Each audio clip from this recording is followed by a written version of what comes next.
This is the Pooja and Gurdeep podcast. From 98.1 CHFI Studios in Toronto, Canada.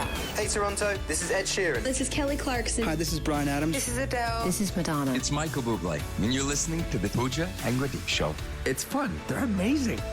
Occasionally you come across a ridiculous headline, Pooch. You came across this one. What was it? Colorado man tries to trade places with dog to avoid arrest. Sorry, one more time? Colorado man tries to trade places with dog to avoid arrest. Okay, let that marinate in your brain. And you know what? It's time for a pun-off. Pooja, Colorado man tries to trade places with dog to avoid arrest. Can you believe the man claimed that the dog could drive stick shift in his Ferrari? I shih tzu not.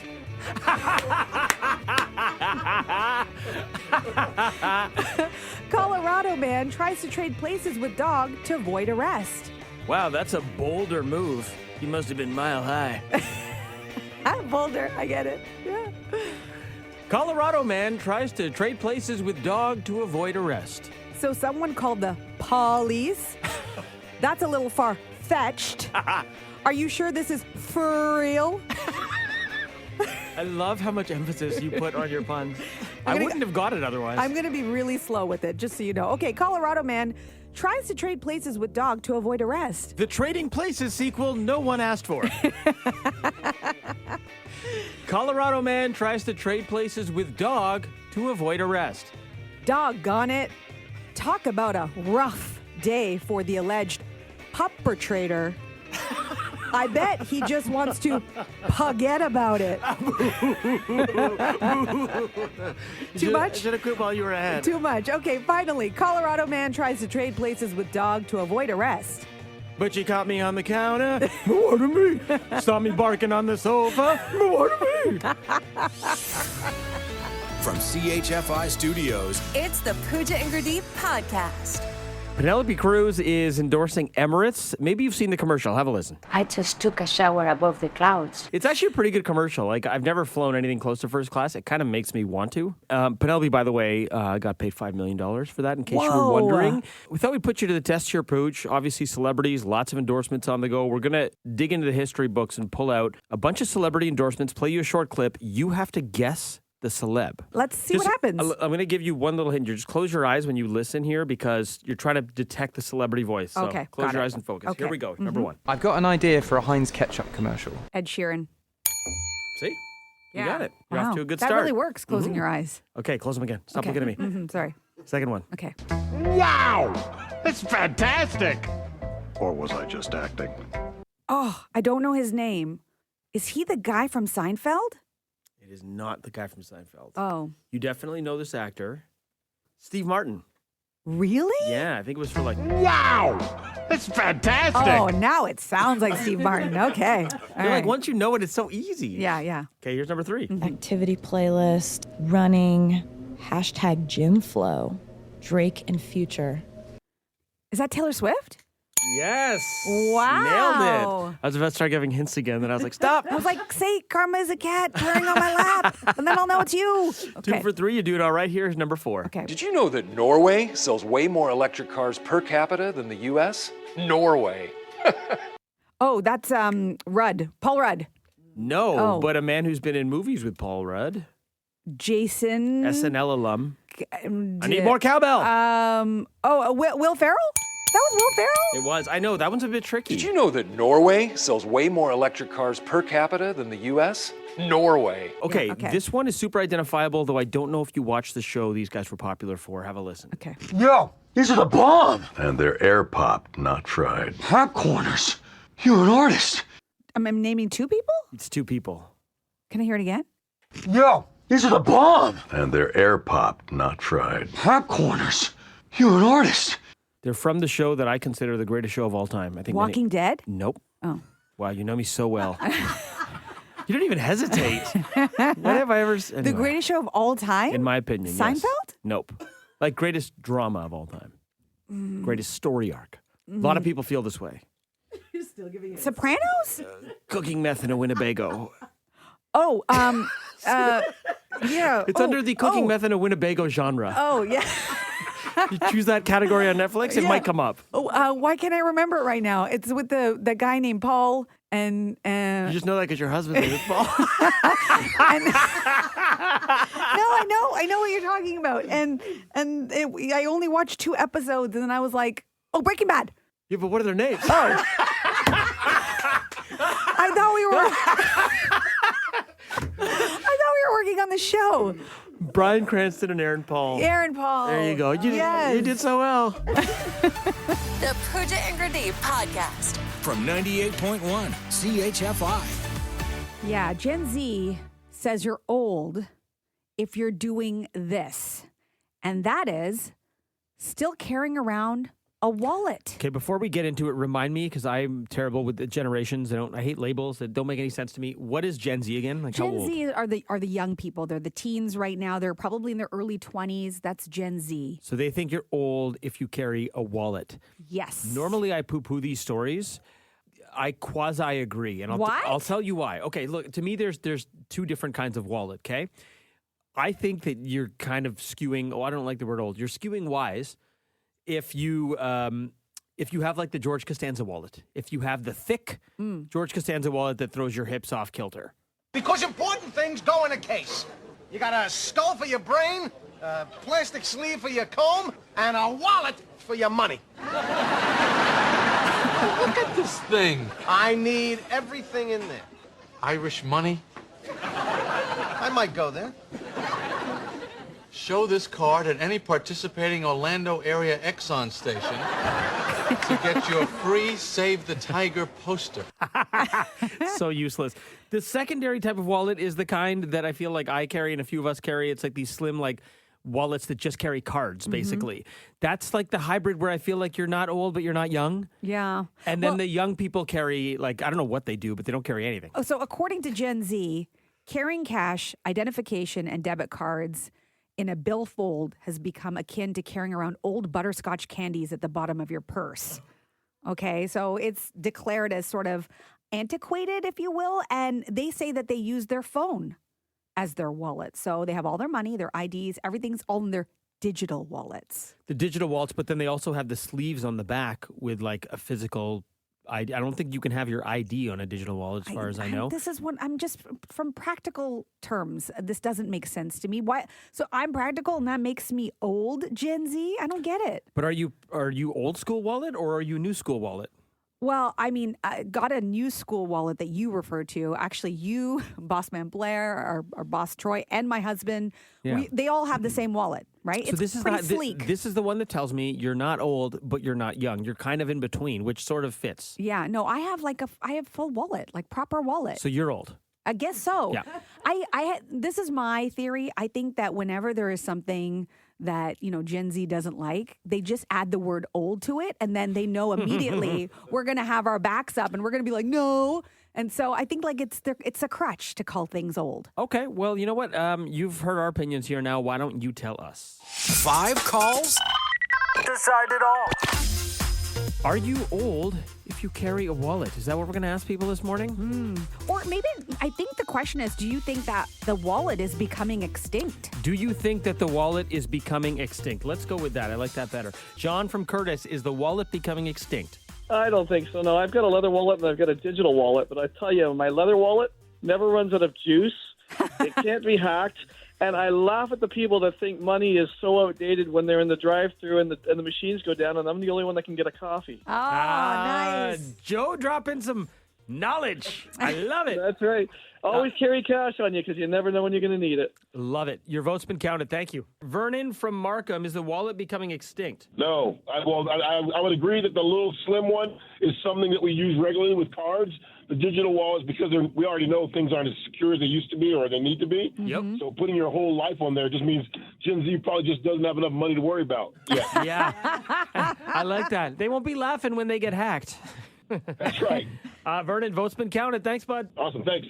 Cassandra from Toronto. So what do you think? Is the wallet becoming extinct? Yes or no? I would say no. How come? And here's why. Well, maybe 10 to 20 years ago, I had a friend that was like, magazines are becoming extinct. There's going to be no more tangible magazines, potentially no more books. And, fast forward 20 years later, hey, there's still magazine stands. And I debated this with him, and I said, I don't think so. I like the tangible, handheld option of either magazine or wallet. Okay. I like to know where my cash is going. I like to have my cards in my hand. I don't necessarily trust technology fully, but I trust my instinct to hold on to that kind of stuff. So I would say no. Love it. Love the explanation. Cassandra, thanks for the call. Your vote's been counted. Okay, great. Have a great morning. You too.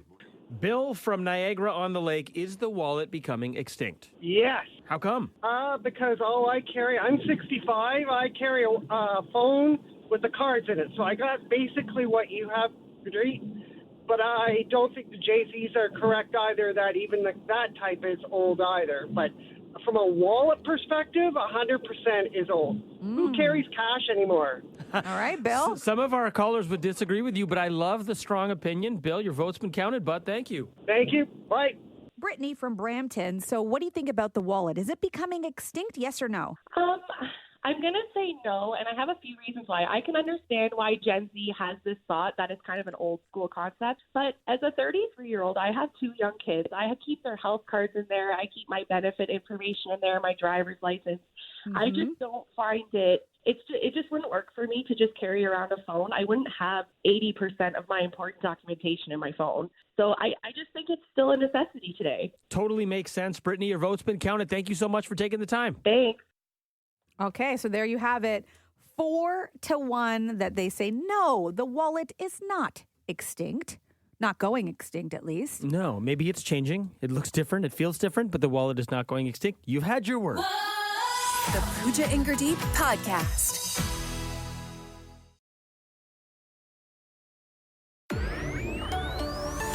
This is the Pooja and Gurdeep Podcast. So how much me time do you get, Gurdeep? In a given day, like a weekday? Yeah. A work day? Pretty much whenever I'm not here. Really? That's all me time? Well, I live alone.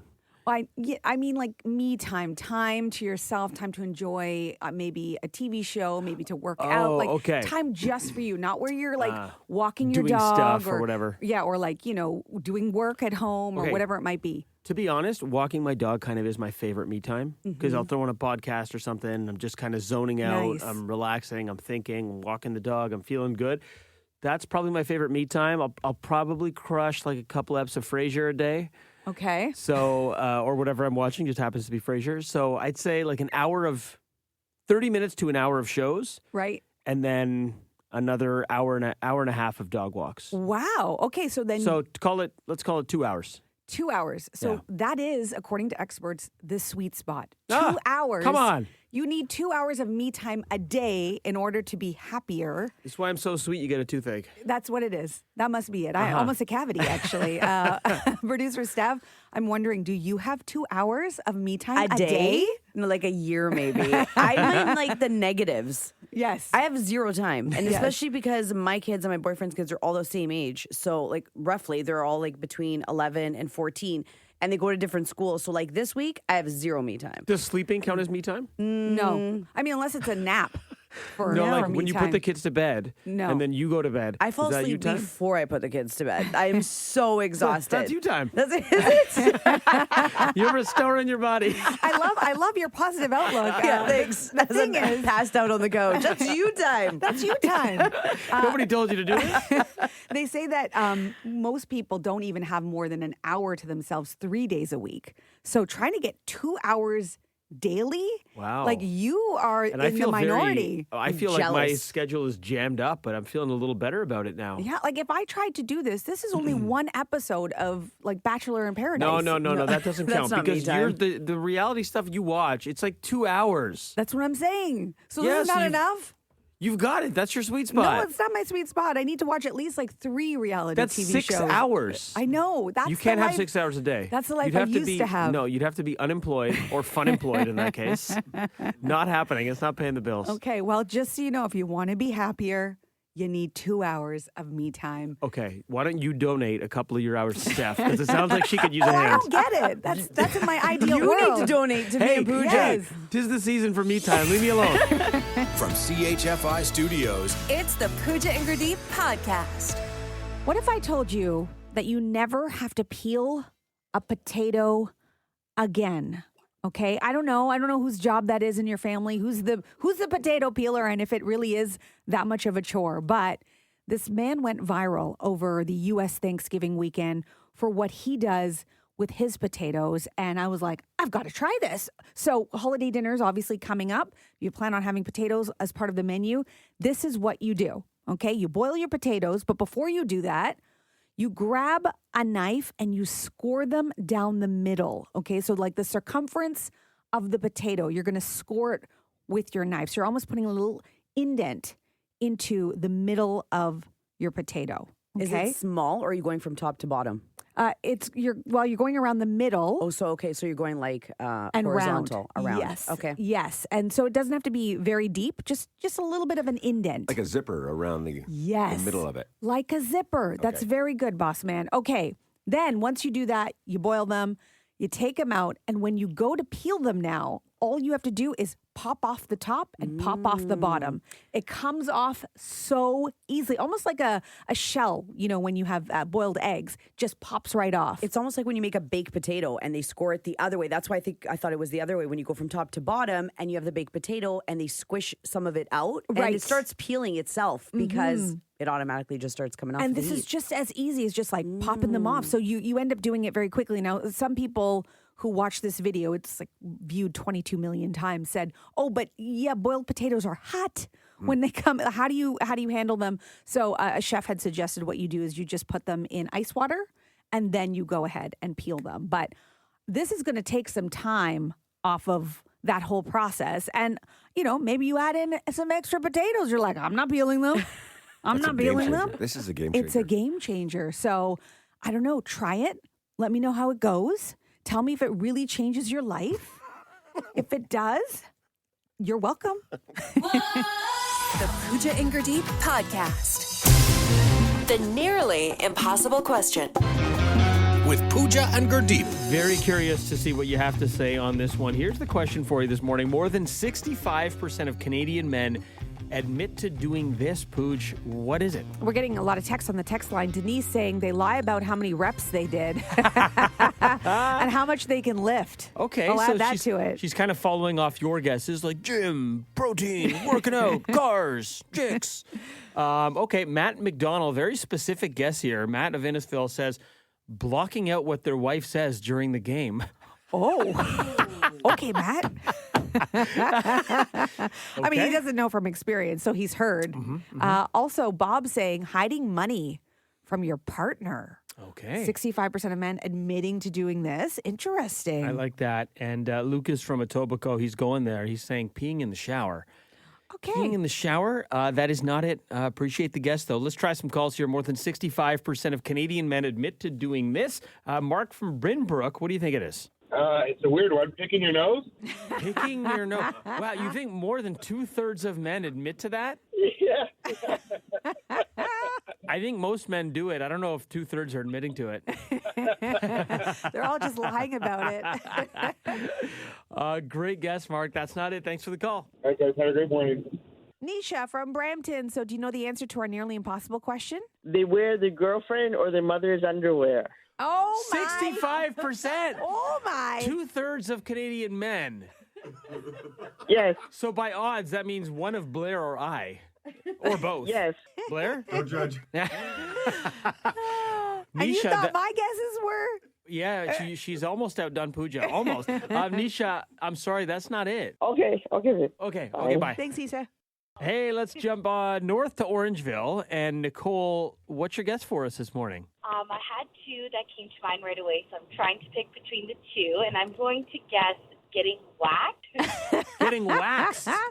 More than 65% of Canadian men admit to getting waxed. You know what? It's not bad. It's probably You the know most what? reasonable guess so Yes, far. Yeah. absolutely, because some men, have to get their back waxed, and some don't, and I know some of my friends' husbands, and some that do, some that don't, so I'm like, okay, maybe I have to do something with, like, self-grooming. Manscaping's a thing. I had my chest waxed in university for a charity initiative. And never again. There you go. No, I actually did it a couple more times just for fun. I like the thrill of it. It hurts so good. TMI. Hey, what's your other guess, Nicole? The other guess I had was getting like a pedicure. It was all self-grooming related. I like those guesses. Yeah, I'm in great the category guesses. for both. Not it, though. Thanks for the call. Have a good morning. Thanks. Still looking for the answer, Pooch. Okay, more than 65% of Canadian men admit to doing this. Let's go to Hanjin and Thornhill. What do you think it is? Admitting working during vacation? Oh, working during vacation. Oh. It's hard to avoid that, though, right? With cell phones and just being connected always. Mm-hmm. Yeah, Right. That's a very good guess. Not what we're looking for, though. All right. Thank you. Bye. Karen from Markham, do you know the answer to our nearly impossible question? My guess is crying. Can you be more specific? Men crying at movies? You got it! Oh my gosh. 2/3 of men admit to crying during movies. How did you know? You know what? The radio's been on for a while. I walked in the room, heard the question. I thought, first thing that popped into my head. Come on. No, You're really good at this. Do you have men in your life that cry during movies? Maybe. Husband Mark? No, there's no shame in the game. I'll admit, I cry during movies, TV shows, even commercials sometimes. There was a Kleenex commercial a couple years ago. It really got me. Yeah, no. I mean, I think it's nice to have someone cry during a movie or what. It shows your sensitive side. You're in you touch have a heart. with your emotions. You're Yeah, an empath. Totally. Yes. I agree. I don't want to sit there and be all stoic during the last scene of Titanic. Come on now. Congratulations, you nailed it. Thank you. It was fun. Have a great day. Thanks a lot. Bye-bye. Thanks for listening to the Pooja and Gurdeep podcast. Listen to Pooja and Gurdeep live weekday mornings from 5 to 9. Only on 98.1 CHFI. Toronto's perfect music mix.